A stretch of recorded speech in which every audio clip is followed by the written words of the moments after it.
الأستاذ المحترم إسماعيل أيوب عطا الله رئيس اتحاد محامي الشباب بمراكش، تفضل مشكورا. بالعكس وجود كيعطي التوازن لهذه الجلسة شوية.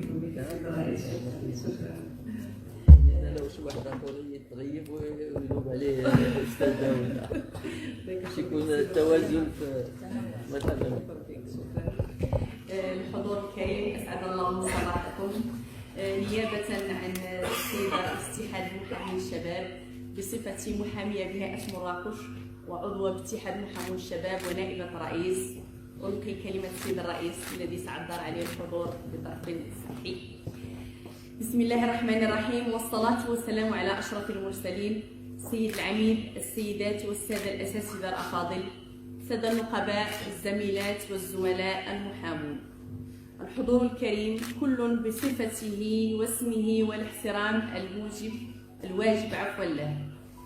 بصفة رئيس اتحاد محامي الشباب بمراكش يشرفني ويسعدني أن أرحب بكم جميعا في افتتاح هذه الندوة العلمية المتميزة المنظمة في إطار شراكة علمية ومهنية بين مجموعة الأبحاث والدراسات القانونية والجنائية وماستر العلوم الجنائية والأمنية بجامعة القاضي عياض واتحاد محامين الشباب بمراكش حول موضوع بالغ الأهمية والراهنية، مستجدات قانون المسطرة الجنائية وسؤال النجاعة الإجرائية.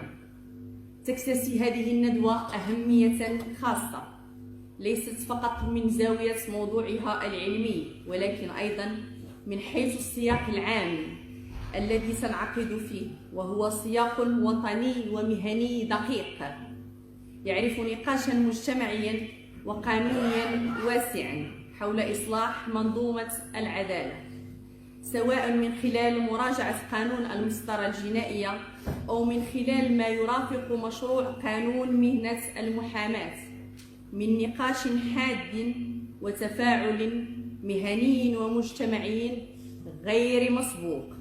إن هذا التزامن بين ورشين تشريعيين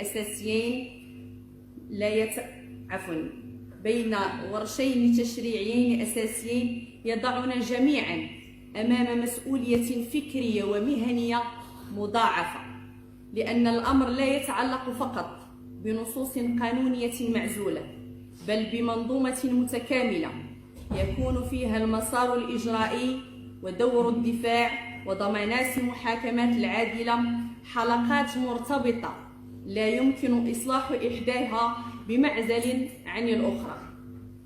وإذا كان النقاش حول قانون المسطرة الجنائية ينصب أساساً على النجاعة الإجرائية، فإن هذه النجاعة لا يمكن تصورها أو تحقيقها دون محام مستقل محصن وفاعل وقادر على أداء دوره الدستوري في الدفاع عن الحقوق والحريات في إطار متوازن وسليم بين سلطة الدولة وحقوق الأفراد.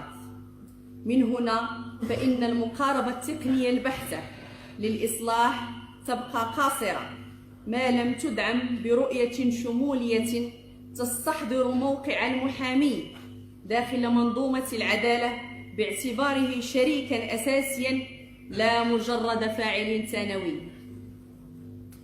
وفي هذا السياق يؤكد اتحاد المحامين الشباب بمراكش على قناعته الراسخة بأن النقاش العلمي الرصين الذي تحتضنه الجامعة يشكل الإطار الأمثل لتفكيك هذه الإشكالات بعيدا عن التشنج والشعبوية، وقريبا من منطق التحليل الهادئ القائم على المقارنة واستحضار التجارب وربط النص بالممارسة والقاعدة بالواقع.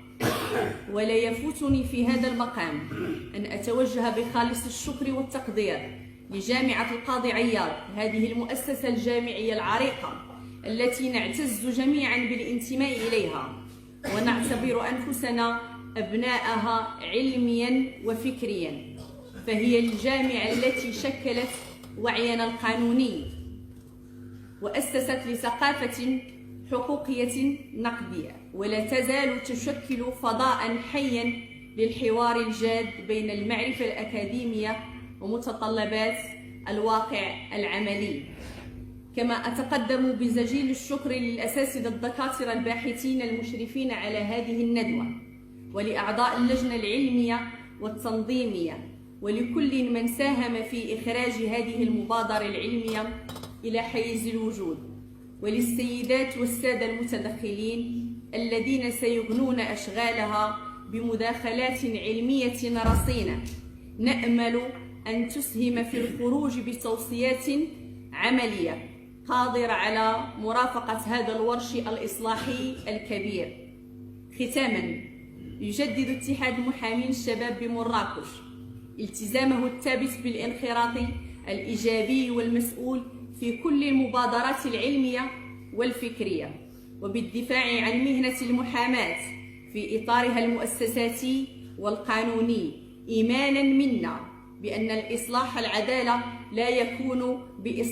لا يكون إلا بإصلاح متوازن تشارك بين جميع الفاعلين الأكاديميين والممارسين، يضع الحقوق والحريات في صلب أي تصور تشريعي. وفق الله أشغال هذه الندوة، ومتمنياتنا بكامل النجاح والتوفيق والسلام. لا تنسوا الاشتراك بالقناة وتفعيل جرس التنبيهات. لايك للفيديو ليصلكم جديد قناة 13 بالعربية.